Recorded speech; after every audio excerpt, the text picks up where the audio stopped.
¿Qué habita a los autores que nos fascinan? ¿Qué los mueve por dentro? ¿Qué parte plasman en sus creaciones? ¿Y qué parte dejan fuera? Bienvenidas a Autores Habitados, el podcast literario de Elena Cienfuegos.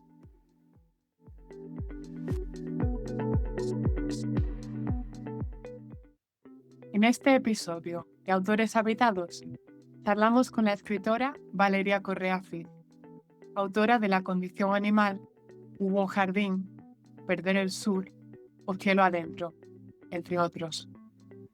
Con ella hablamos de la importancia de la mirada, de cómo nos construimos, de las preguntas que nos hacemos, y exploramos las ideas de inocencia y culpabilidad.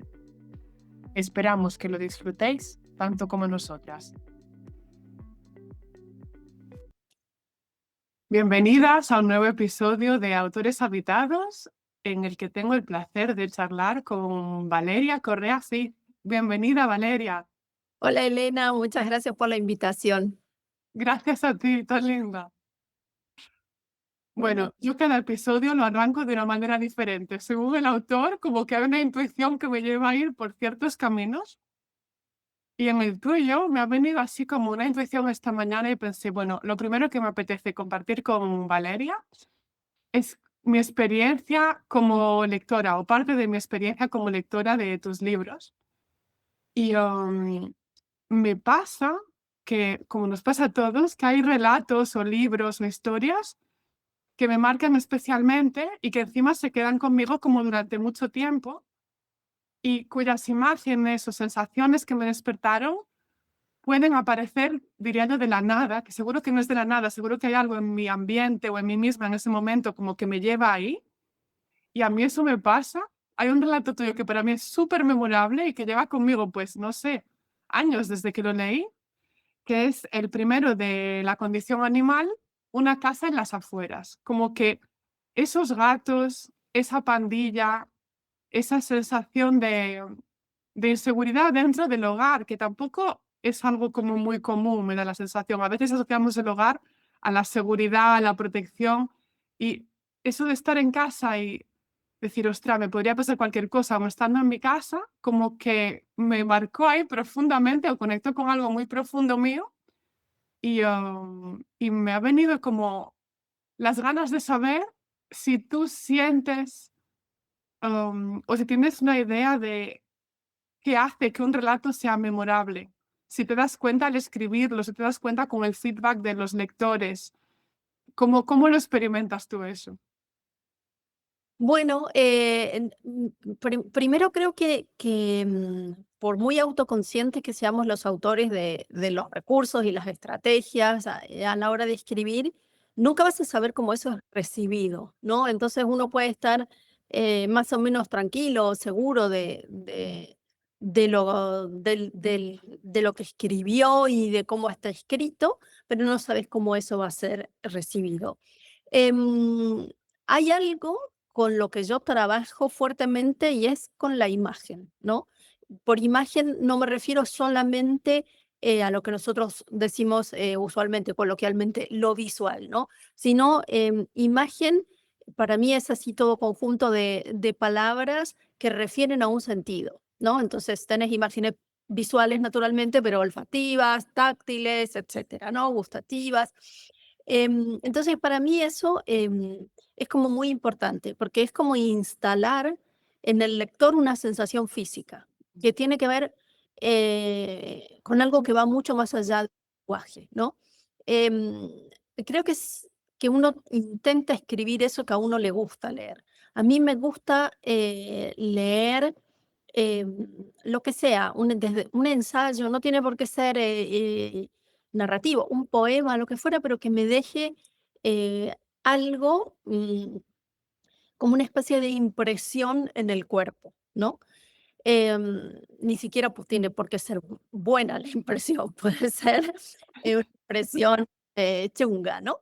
Entonces, eso a mí me gusta muchísimo y sobre todo en los relatos creo que es algo útil porque los relatos son, los libros de cuentos, ¿no? Son una especie de montaña rusa. Entonces, Em, claro, vos te subís a una montaña rusa y no sabés cuántas bajadas ni cuántas subidas hubo, o sea, olvidas los títulos de los cuentos, olvidas los nombres de los personajes, algo que es mucho más, en la novela por su continuidad tiene como más pregnancia, ¿no? En cambio en los cuentos es como que entras a un universo, 8 páginas después salís del universo y entras a otro. Entonces, a mí me parece que está bueno que eh, a mí cuando leo un cuento o a quienes me leen a mí se queden con eso, ¿no? Con una pandilla de niños o de adolescentes eh, malos y unos gatos, por ejemplo, y una sensación de seguridad en el hogar. Con eso me basta, ¿no? Después tiene que ver con una forma muy particular de memoria que yo tengo. Yo tengo una memoria muy atravesada por el cuerpo, muy poco racional y con pocos nombres, ¿no? Entonces, de repente yo voy a comer a un lugar y pasa el tiempo y ya me olvidé cómo se llamaba el lugar, qué es lo que comí, pero sí me acuerdo que me gustó o no me gustó lo que comí, ¿no? Entonces, como tengo esa especie de forma de memoria que tiene que ver con las impresiones, también me gusta trabajar así porque siento que eso es como lo más verdadero, ¿no? Lo que atraviesa el cuerpo. Y después, muchos años después, leyendo un libro un pequeño ensayo del poeta Eduardo Millán, leí una cosa que me pareció interesantísima y que él dice que el poema trabaja en pos, brevemente, no lo explico, el poema trabaja en pos de fabricar una especie de imagen. Y cuando eso está conseguido, el poema se retira. Y me parece que eso encontré, digamos, en estas palabras de Eduardo Millán, algo que tenía que ver con lo que yo sentía muchas veces al leer y con lo que buscaba de alguna manera trabajar también. Sí, jo, cómo me gusta esa imagen. Bueno, la de la montaña rusa me ha encantado porque nunca lo había visto así, es tal cual. Y esa imagen de que el poema se retira una vez ha creado esa impresión me parece eso, muy de poema, muy de relato, muy de microrelato, que es un poco el ámbito en el que tú te mueves principalmente, ¿no? Sí, exactamente, por ahora. Y te dan ganas de meterte a veces como hacia novela o hacia cosas más largas en extensión por historia, digamos. He, O he ido trabajando, creo, cada vez de manera más larga y no es que me den ganas, particularmente de hacer una cosa o la otra, creo que cuando a mí se me ocurre algo, ¿no? Estoy trabajando con una idea, em, esa idea, ese fondo, vamos a decir, te pide una forma, ¿no? Eh, entonces, bueno, tengo un cuento que se fue estirando y yo lo traté de recortar para hacerlo caber en un proyecto que acabo de terminar, pero no se podía recortar, es como que pedía algo más, ¿no? Entonces, bueno, eso está allí y vamos a ver si consigue adoptar la forma de una novela, pero no es algo que yo me propuse, viste que típico que a la gente que escribimos géneros breves, enseguida te dicen, ¿cuándo vas a dar el salto? ¿No? La palabra es el salto hacia la novela, y entonces yo digo que si esto me sale, no va a ser un salto, es un desvío, ¿no? O un derrame hacia la novela. Algo que se fue de su cauce, podríamos decir, porque el cuento em, es un género bastante exigente, ¿no? En cuanto a, a los requisitos formales que tiene que tener. La novela se parece de alguna manera mucho más a, a un potaje, ¿viste? A un guiso. Claro que tiene que tener un equilibrio y unos ingredientes para que no sepa a cualquier cosa, pero el guiso de las abuelas, ¿viste? De repente les había sobrado algo del día anterior y también lo echaban y quedaba buenísimo, ¿no? Entonces, la novela tiene esa especie de espacio híbrido em, que me parece que permite, permite más cosas de las que te permite un poema o un cuento. claro, sí. Y me gusta eso que planteas de como lo indomable de una historia, ¿no? Como que a veces a mí me pasa también como que intento alargar, porque yo también tiendo a ir al knockout, como a lo muy minimalista. Y a veces digo, bueno, igual les hace falta más espacio y soy yo que no se lo estoy dando. pero a veces no. Hay historias que se plantan ahí y es como, hasta aquí he llegado. Y Claro, otras que, por mucho que lo que dices tú intentes recortar, adaptar, quieren expandirse. sí, Y eso me completamente. lleva un poco a tu proceso creativo. ¿Cómo es? ¿Cómo es convivir con esas historias indomables y con esos personajes? ¿Cómo lo experimentas tú? Siempre es muy raro, de dónde vienen las historias, ¿no? Em, a mí me gusta, algo como, ahora no me voy a recordar exactamente cómo lo decía William Blake, el poeta inglés, ¿no? Pero él decía como que llamamos imaginación a una forma de mala memoria, ¿no? En la que de repente es como una especie de Frankenstein, lo que te va saliendo, ¿no? No, de Frankenstein no, porque es el médico, del monstruo de Frankenstein, ¿no? Entendí, yo hago igual. Nombramos a Frankenstein mal. Em, no sé, lees algo y se te queda ese pedazo, luego salís a la calle, de repente ves otra cosa o te invade un olor, y todo eso va formando como imágenes nuevas y en realidad no es una creación de cero, sino tiene que ver con distintas vivencias, y por vivencias yo también me refiero a lo que uno lee, a las películas que uno ve, o sea, no es solamente a lo que uno vive como experiencia en el mundo. em, con eso se forma, esa es la materia prima de nuestro trabajo, ¿no? No en vano Borges decía que escribir se parece a un sueño dirigido, ¿no? Los sueños también se forman con todos esos restos diurnos. Em, eso que es como la materia prima, em, creo que es lo más inmanejable que tenemos. Después viene toda la parte del oficio, y yo que doy muchos talleres, se los digo siempre a los alumnos. Escribir en realidad, o ser escritor en realidad es reescribir, porque escribir lo puede hacer cualquier persona, escribir, ¿no? Cualquier persona que esté alfabetizada escribe. Un escritor es una persona que reescribe muchísimas veces, Sí, es verdad. o a veces no. Sí. ¿Y sientes que el proceso como que es más o menos siempre el mismo? ¿O sientes como diferencias importantes entre cuando escribes un libro de poemas o un libro de cuentos? ¿O entre diferentes libros de poemas y diferentes libros de cuentos? No, ojalá fuera una cosa, viste que si uno va al gimnasio y entrena, siempre podés ir como subiendo pesos o poniéndole a la cinta de correr más velocidad, ¿no? Y eso tiene que ver con una especie de progresión más medible. El trabajo literario me parece que no, que es muy distinto, ¿no? Y lo que uno no puede medir, yo leo muchas veces gente que dice, no, a mí me tomó tanto tiempo escribir tal novela o tanto tiempo. Me imagino que refieren al proceso puro y duro de escritura y reescritura. Lo que uno nunca sabe es como cuánto tiempo llevan las cosas escribiéndose o habitándote, ¿no? Para citar aquí el nombre de tu programa, habitándote. Y entonces cuando vos estás muy habitada por algo, las cosas salen mucho más fácil. Es verdad. Fíjate, reflexionaba yo sobre eso también últimamente en, en cuanto a los tiempos.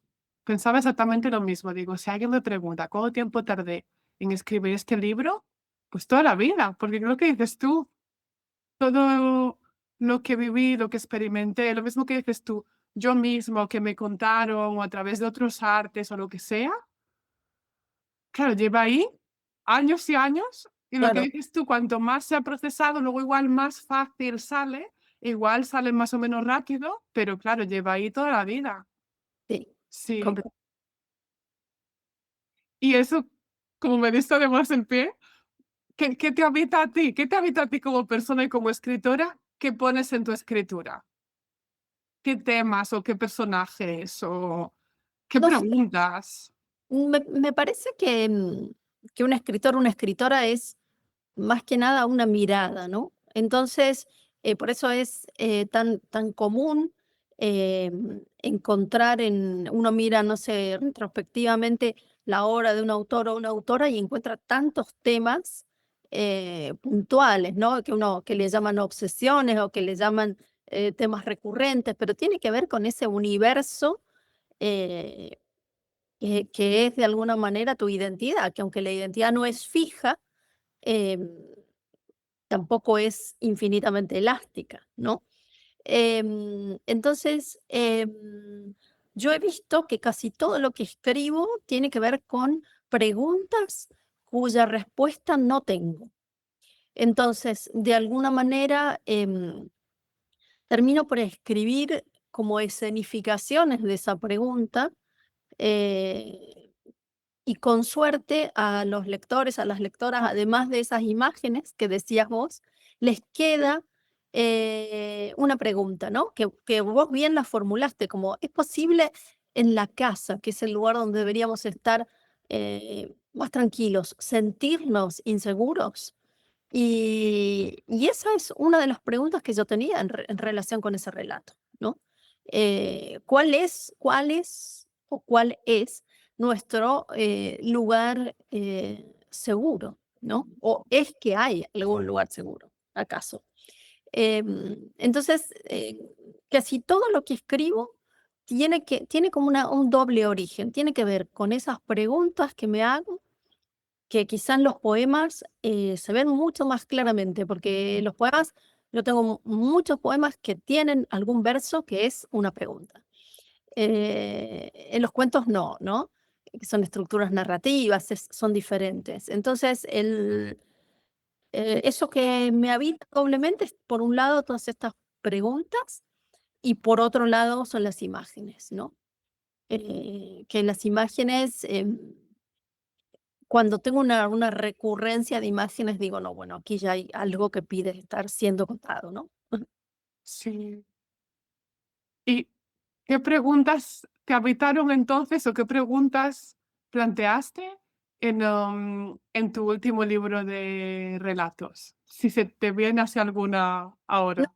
eh, cuando yo escribí Hubo un jardín, bueno, primero lo escribí casi todos los cuentos, los borradores de los cuentos los escribí en pandemia.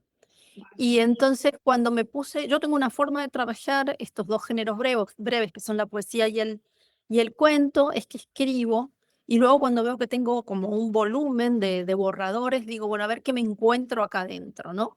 En el caso de Hugo Jardín me encontré que había, muchos cuentos que tenían un escenario argentino, lo cual, visto la distancia, no es raro, porque estábamos confinados, no podíamos viajar.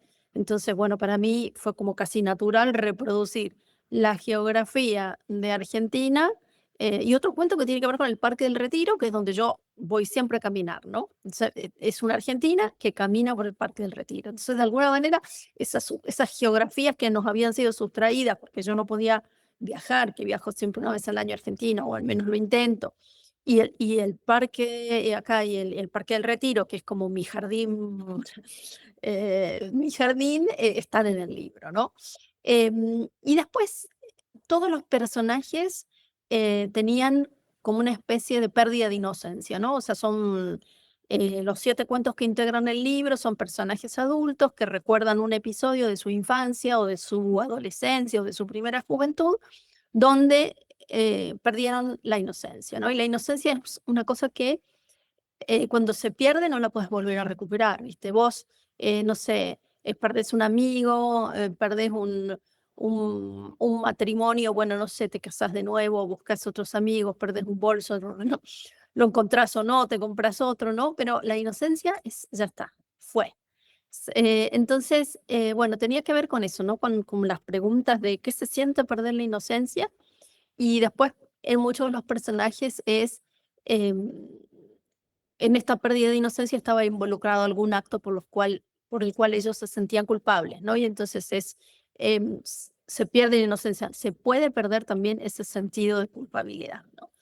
Y aunque las historias son muy distintas entre sí y quizás a primera vista sea más difícil ver estas preguntas, yo creo que están, ¿no? Sí, sí. Y me encanta lo que decías antes de que creas los borradores y luego ves. Me gusta mucho, me lo voy a plantear, porque es verdad que yo tiendo a, sí, crear un primer borrador y ver si me interesa ir más allá o no. Hay historias que digo, bueno, esto tenía que salir, pero en este momento no es, la dejo para... Pero hay Claro. otras que enseguida me pongo a ellas y luego se van como conectando entre sí. Pero me gusta la idea como de esa masa de borradores y desde ahí ir cogiendo. Es muy chulo. Sí, y además yo creo que entre los restos, em, por ejemplo, el último poemario que escribí, que es Cielo Adentro, es un poemario que está hecho casi todo de restos, de poemas de otros libros, y que de repente todos unidos decís, ah, pero aquí hay otra indagación, ¿no? Que quizás estaba como mucho más germinal en ese momento y como que va creciendo, ¿no? Con el tiempo.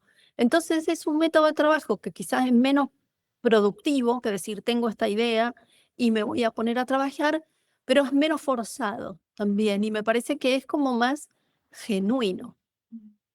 eh, Escribir eso que uno siente, ¿no? Sin sin una como una especie de obligación. Pero bueno, yo no quiero, o sea, siempre lo digo, ¿no? Las respuestas que doy eh, no son la verdad revelada, sino tiene que ver con lo que yo siento, es mi manera de trabajar, no es que me parezca que las otras maneras no son válidas. Claro, es la que tú experimentas y la que funciona, claro, para ti. Claro, claro. Y, vuelvo a la condición animal. Me encanta esa división, porque como encima yo antes era terapeuta, hacía fisioterapia y acupuntura. Pues esa división por elementos enseguida me llamó. ¿Cómo surgió eso de estructurar ese libro de esa manera y ver qué relato, bueno, que sí que está claro qué relato va a dónde, ¿sabes? Porque está como muy, muy bien estructurado y hilado, pero ¿cómo surgió en ti? Claro, la idea, bueno, viste, la condición animal son 12 relatos que pretenden ser una especie de cartografía del mal, ¿no? Entonces, arranca con el mal que nos podemos hacer en el seno de una pareja y termina, bueno, en el 2014 yo qué sabía que era lo que nos iba a venir, pero termina con una pandemia, ¿no? O sea, una pandemia que está vinculada al daño ecológico, que podríamos decir que es el mal eh, más universal que nos hemos inventado, ¿no? Porque el daño ecológico no, el mal en una pareja está contenido entre esos humanos y en un tiempo, ¿no? Puede que en el momento de la separación el daño se discontinúe, ¿no? En cambio, el daño ecológico, bueno, no sabemos si contaminamos un río, hasta dónde perjudica eso y hasta cuánto tiempo va a estar contaminado. Bueno, entonces yo tenía un montón de cuentos allí que hablaban del mal y, y más allá de tener la idea del primero, que era como ese daño en la pareja, y saber que el último tenía que ser la pandemia por las dimensiones del mal de las que recién hablábamos, no sabía cómo ordenar el resto, ¿no? Y tenía ese universo, y de repente la idea de repetirme universo, me vino de esta manera en que los presocráticos ordenaban el universo, ¿no?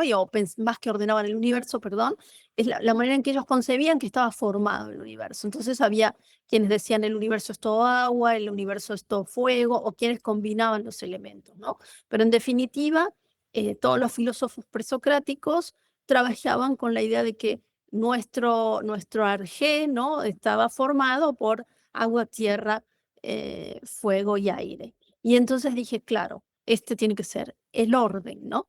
El orden y evidentemente empezar con tierra, ¿no? Que es como lo que nos es más cercano, y terminar con el agua, que además es esto que dicen, ¿no? Que somos 70% de agua. Pero luego los cuentos tenían una fácil ascripción porque hay cuentos que tienen mucha tierra, ¿no?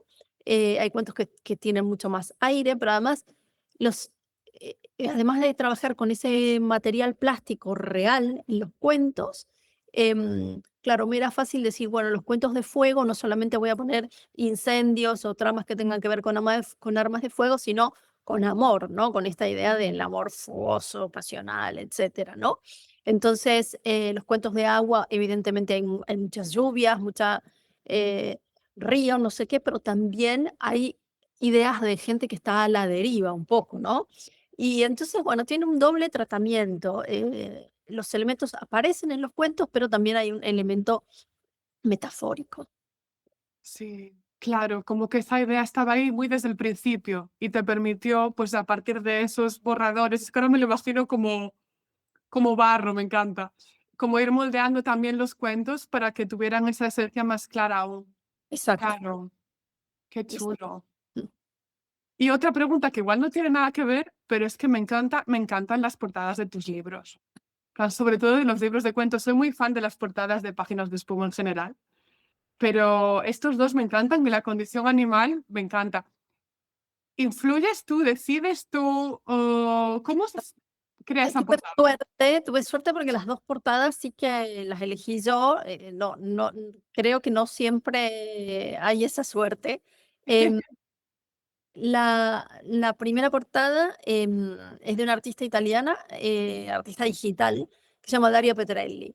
Y Daria, no es una ilustración para el libro, es una ilustración que ella tenía allí. Y, y bueno, y no tengo el libro acá, si no la mostraba, porque de verdad que el trabajo de ella es estupendo. La puedo mostrar. Hablo a la Eh, vez para que se vea, porque si no, no se va a ver. y entonces, bueno, nada, la contacté y ella, bueno, estaba de acuerdo en que usáramos la ilustración. La Qué segunda, guay. y tengo el libro aquí a mano, que es Hugo Jardín, es de Sara Morante. Y, y Sara, se leyó el libro y entonces, yo le dije algunas cosas que para mí eran importantes que estuvieran, ¿no? Es un libro que, bueno, más allá de lo evidente de la naturaleza y de los cielos tormentosos que tiene, en su figura central hay un pájaro, que es un tero, que es un pájaro argentino. Yo le decía que para mí era importante la mirada en este libro, porque hay muchos personajes que miran, que espían, que son mirados.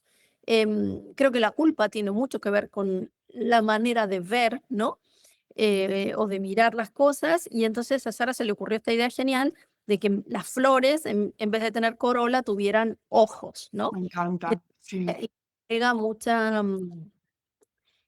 bueno, mucha cosa siniestra, ¿no? O perturbadora, a la portada, ¿no? Y después otro detalle que es hermoso y que no lo tiene ningún libro de Páginas de Espuma, es que, un poco como la naturaleza de los cuentos de este libro, la portada está, desbordada, ¿no? Entonces está desbordada hacia la solapa, hacia los interiores de solapas, y también machacando estos rectángulos que tiene siempre Páginas de Espuma, que son geométricos, y en mis libros está la vegetación se ha comido un poco el rectángulo, pero Qué sí. Y me chulo. interesa mucho la pintura, o sea, o sea, es como una afición muy fuerte que tengo. Y bueno, pero a veces, claro, es difícil conseguir los derechos, bueno, toda una historia, pero hasta ahora tuve suerte. Nada, qué guay. Me encanta. Y me encanta que uno ha sido como creado en función del libro y el otro es como que surgió esa conexión, lo viste y dijiste, este es, y ya estaba creado. Me gusta mucho también eso. Sí. Y te quería preguntar también con respecto a estas preguntas, esto que habita tus libros.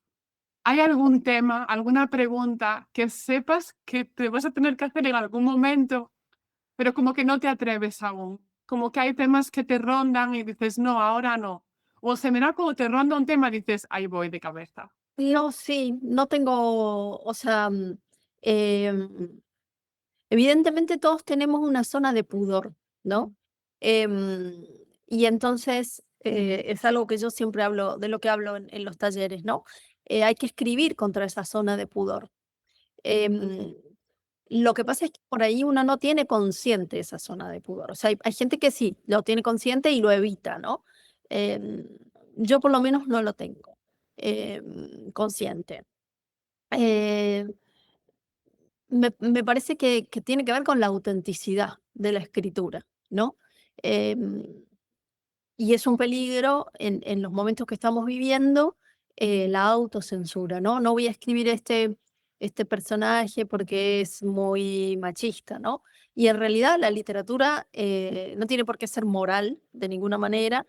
Y el hecho de, y el hecho de trabajar, por ejemplo, con un personaje machista no es porque uno apoye al personaje ni su manera de comportar, ¿no? Sino que, de comportarse, sino que simplemente estás mostrando algo, ¿no? Em,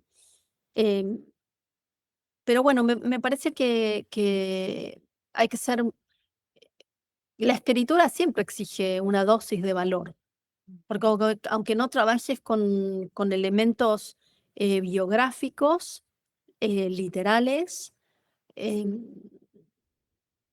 de alguna manera todo es autobiográfico.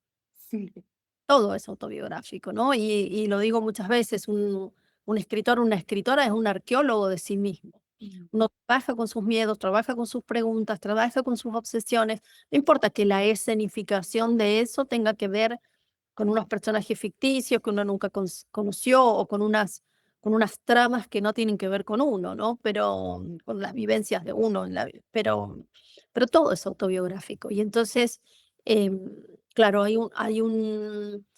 una especie de pudor malo a la hora de trabajar, ¿no? Que hay que evitar, ¿no? Se escribe, para mí sin pensar en nada, de lo que va a decir mi sobrino, mi vecina, mi no sé qué. O sea, uno escribe y ya está. sí, sí, es verdad. Yo también lo veo como autobiográfico. Me parece imposible escribir desde otros sitios, como al final eres tú mismo y a la vez, cuanto más, bueno, yo lo siento así, cuanto más profundo vas en tú mismo, más universal es, porque al final el fondo es el mismo, el de todos. Sí, Sí. sí. ¿Y cómo te lanzaste en esto de la escritura? Vuelta a los orígenes. ¿Desde siempre estuvo ahí o en un momento dado dijiste, noto que esto me llama? No, que no, yo lo que sí siempre fui muy lectora, cuando estudié, yo trabajé muchísimos años como abogada y cuando estaba estudiando la carrera de Derecho a mi segunda hermana, yo le decía, cuando venían así las semanas finales de los exámenes, agarraba el libro que estaba leyendo y le decía, escóndemelo y no me lo deja aunque te ruegue que me lo, porque si no, yo agarraba y decía, bueno, voy a descansar un poco de código civil, yo qué sé, y agarraba un libro, me ponía a leer y de repente mirabas la hora y habían pasado 2 horas y decía, yo tenía que estudiar, ¿qué hago 2 horas? Entonces, siempre fui muy lectora, pero no, nunca me imaginé que iba a escribir. O sea, nunca me imaginé que iba a hacer de esto un oficio, ¿no? Empecé a escribir, básicamente, la escritura digamos, se radicalizó cuando me fui de Argentina, ¿no? Y entonces ya ahí es como que pasó a ser como una especie de forma de expresión otra, ¿no? Como que de alguna manera la extranjería em, significa una pérdida de capital simbólico muy grande. O Mm, sea, tiene que ver con la pérdida del humor, la pérdida de del humor compartido, ¿no? La pérdida de las referencias culturales compartidas.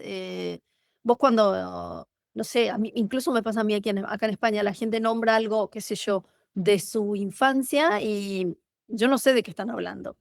claro, Y bueno, entre ellos se entienden, ¿no? Y a mí me pasa al revés, yo no puedo traer referencias de mi infancia porque acá no me va a entender nadie, ¿no? Entonces, a eso me refiero con ese capital simbólico, ese sentido del humor que se pierde.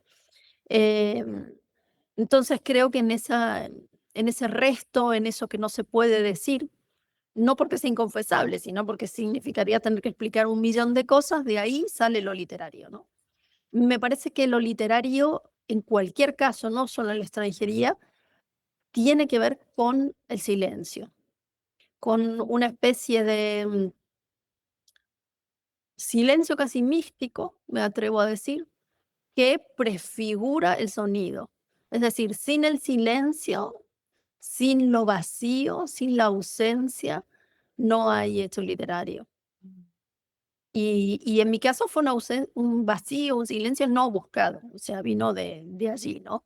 De, de sentirte un poco ajena. claro. sí. Y imaginando que no pudiera ser la escritura y que tuviera que ser otra cosa, tu forma de expresar eso que sientes, o esa distancia, o esa, sí, como extranjería, ¿no? ¿Hacia dónde crees que hubiera sido? No, sin duda hacia la pintura. Lo que pasa es que no sé, soy horriblemente mala en todo lo que tenga que ver con el trazo, ¿no? O sea, ya no digo con la figura, no hablo del arte pictórico representativo, es que no sé mover la muñeca para hacer un... Entonces es inútil. No, hubiera sido toda la pintura. Me encanta la pintura. Vale. Y, vuelvo un poco al principio, con lo que hablábamos de relatos memorables, o historias memorables, o cualquier arte memorable. ¿Cuáles son, o uno de tus relatos, imágenes memorables de otros autores o de otros artistas? ¿Hay algo como que te haya marcado especialmente, que recuerdes ahora? Em, ¿Te recuerdas si ahora? No, pero, por ejemplo, sí te puedo decir que de las primeras lecturas, Horacio Quiroga, por ejemplo, es un autor que a mí me encantó en su momento, pero te hablo, no sé, lo he leído con 12 años, cosas así, ¿no? Em, no sé, es como que pequeños hitos lectores, ¿no? De repente, obviamente, haber descubierto a Borges o cuando leí, no sé, El ruido y la furia de Faulkner o los cuentos de Flannery O'Connor. Son autores a los que suelo volver mucho, ¿no?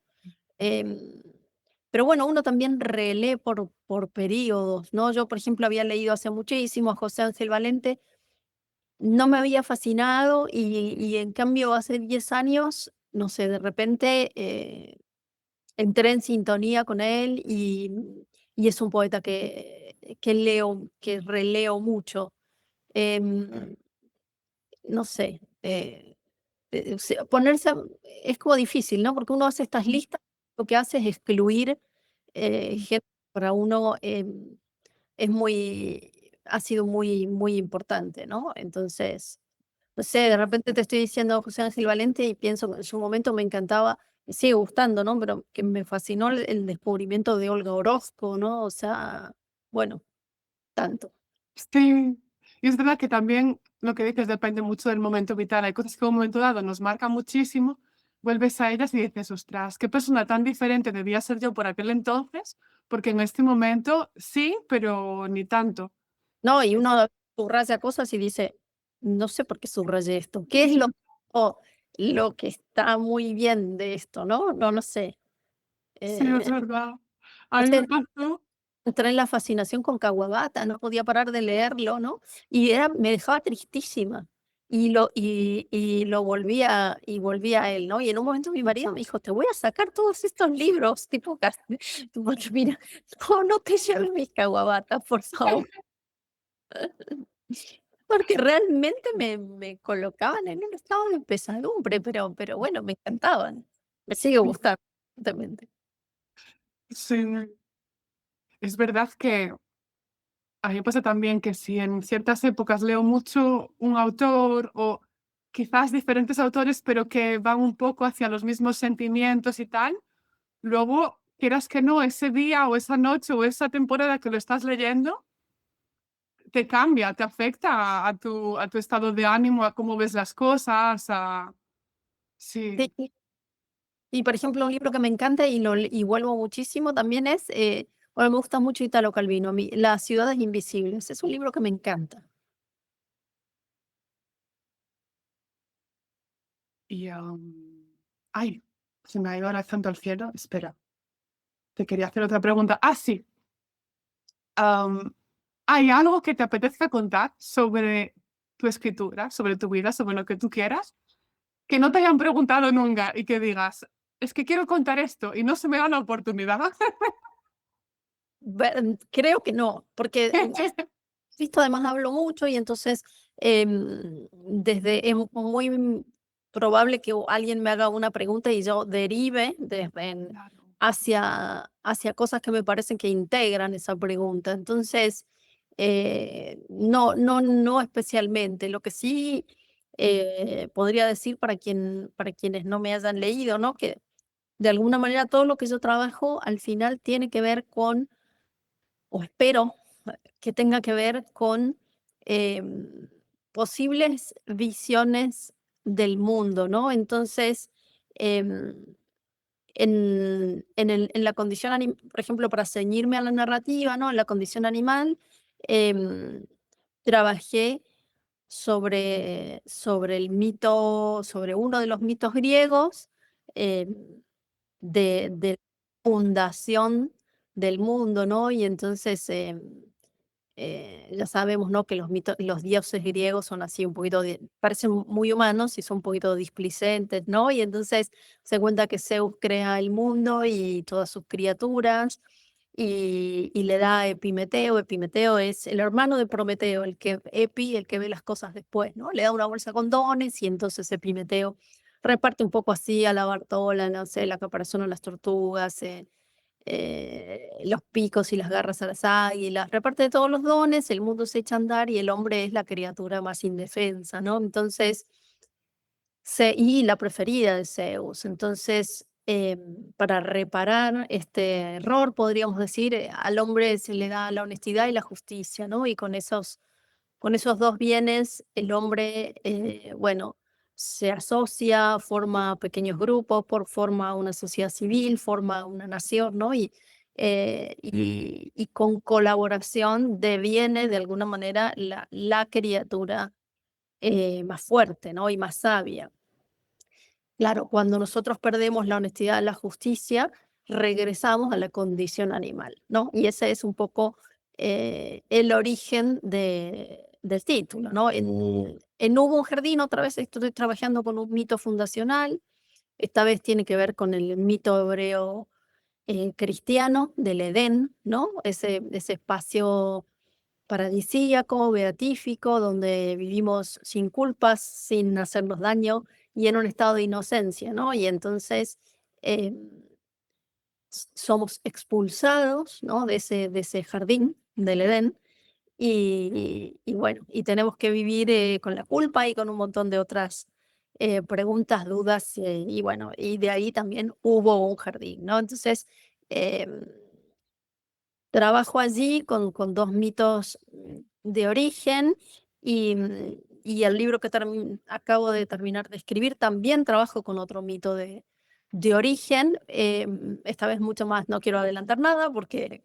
por, de Claro. los libros que no están hechos, que no están de los manuscritos, porque no son libros, no se habla. Pero bueno, también hay un mito de origen. Entonces, a mí me interesa mucho preguntarnos, ¿no? De cómo nos construimos como sociedad, ¿no? Desde esos pensamientos míticos religiosos o desde otros lugares, ¿no? Pero me parece que la respuesta que le damos a la pregunta de dónde venimos o por qué somos como somos, em, en esa respuesta contienen también muchas de nuestras falencias. Jo, y ahora mientras te escuchaba he hecho como un zoom out y me he dado cuenta, y quería preguntarte al respecto, de cómo está unido en ti la escritura y el derecho, porque es verdad que los temas recurrentes son como inocencia, culpa, justicia. Es Claro. como muy, sí, me gusta ver esa conexión, como que entiendo que estudiaras derecho, ¿sabes? Y me imagino que influye mucho en cómo escribes, al mismo tiempo como es un poco tus temas de base, pues hubieran estado ahí igual, aunque no hubieras estudiado eso. No sé, ¿cómo lo vives tú? No lo sé, yo creo que, claro, digo, si las personas que escuchan esto no me leyeron, por ahí piensan que son libros filosóficos los que escribo, que no lo son, ¿no? Son tramas donde pasan cosas. Lo que pasa es que, como decía al principio, ¿no? O sea, tengo preguntas que se escenifican en personajes que hacen cosas, ¿no? Y em, mira, es un poco la respuesta es...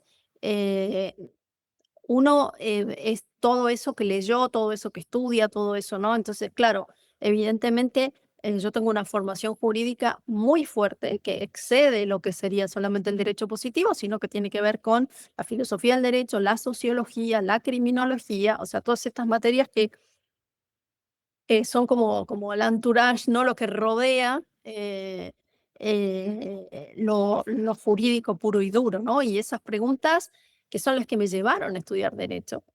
em, o sea, siguen abiertas, ¿no? Porque el derecho no las responde. em, y entonces, claro, siguen siendo mis preguntas, naturalmente. Claro, sí. Jo, qué guay, me ha encantado charlar contigo. ¿Quieres comentar algo más o cerramos ya con la lectura de No, uno de tus... cerramos si quieres y Venga, y así lo que decías tú, los que no te conocen aún también se hacen una idea de lo que escribes, que te lo recomiendo muchísimo. No sé por cuál empezaría. Yo empecé por La condición animal y me enamoré, entonces por eso recomendaría ese, pero por cualquiera, la verdad. muchas gracias. Pues voy a leer un fragmentito del invernadero de Eiffel que pertenece a un jardín. Y tiene un epígrafe de la poeta Elizabeth Bishop que dice, hay un hombre que arreglaba jardines y otro que tiene miedo de sus manos. Todos tienen un nombre, todos tuvieron madre, todos tienen un cuerpo como el mío. A veces alguien llora en mitad de la noche. Dios no se ve por ningún lado. El invernadero de Eiffel. Solo Fabián podía percibir por debajo de los nísperos el olor de los caballos. Están bajando a beber al río ahora mismo, decía el jardinero a cierta hora de la tarde. Eran 5 los caballos del vecino. Eran todos negros y yo podía imaginar esa maraña de crines oscuras flotando en el río. Y cuando ellos bajaban, Fabián entraba al huerto. Recogía una coliflor, un par de lechugas carnosas, moras negras. Las avispas eran finísimas como tornillos y se enroscaban a las frutas y había que espantarlas con delicadeza. Fabián salía del huerto con los labios brillantes de jugo de fruta. Entregaba las verduras a Elsa, la cocinera, y regresaba a trabajar en el invernadero de Eiffel. No era la única obra del ingeniero francés en Argentina. El legado de las construcciones de Gustave Eiffel en nuestro país incluye unos chalets de hierro y una noria en la provincia de Córdoba, un molino con un balcón terraza para tomar el té en una estancia de ovejas merino en la Patagonia y un edificio en el barrio de San Telmo, Buenos Aires, hoy museo. Hubo también un invernadero donde el aire estaba ligeramente envenenado. Era enorme, poblado de orquídeas excesivas. Estaba en el jardín de la casona de mi tía abuela Clementina, a 200 kilómetros al norte de Rosario. Se lo había regalado su primer marido, Honorio, que había estudiado en Francia. Yo vi el invernadero y también sus planos, la firma de Eiffel, una cicatriz de tinta azul. Lo conocí el verano que cumplí 13 años. Mamá dijo, pronto vas a ver a tus tías. Hacía años que ni tía Cleo ni su hija Hortensia venían a Rosario. ¿Vienen por mi cumple? Pregunté. No, vas a ir vos. La iban a operar. Me tienen que vaciar, dijo mamá apoyando la palma de su mano sobre el ombligo. Tenía el vientre abombado, la piel blanca y tirante de huevo. Vaciar. Una mujer sin sus órganos reproductores es una cáscara. No lo pregunté. No quería ir a casa de mis tías. No quiero ir, dije. Es mejor que estés con ellas antes que en el sanatorio. Y tomándome por la muñeca agregó con miedo o desconfianza. O sola. Ya te consiguieron hasta un profesor de piano, uno buenísimo. Retiré la mano de un tirón. Un primo de papá, que era comisionista y viajaba por los pueblos, se ofreció a llevarme. No quiero ir. Estudia mucho piano, dijo mamá con un énfasis que luego moderó. Aunque ya sabes, no es el fin del mundo si no entras al conservatorio. No hagas tonterías, hijita. ¿No tenés calor en mangas largas? Preguntó el primo de papá. Mirá que el aire acondicionado del coche está roto. El saquito es de hilo, me excusó mamá. No quiero ir, repetí. Hice el viaje en silencio, enojada con mi suerte y con mamá. ¿Cuánto tiempo me tenía que quedar? ¿Cuánto se necesita para que te vacíen? El Walkman puso mi rabia en sordina. Abrí la carpeta de partituras, pero no estudié.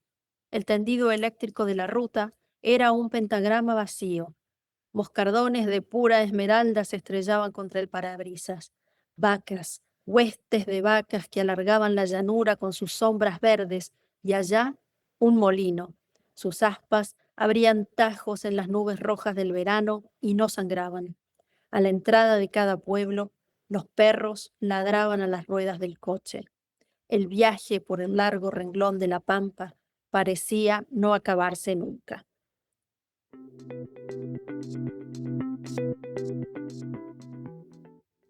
Gracias por acompañarnos. Nos vemos en el próximo episodio de Autores Habitados.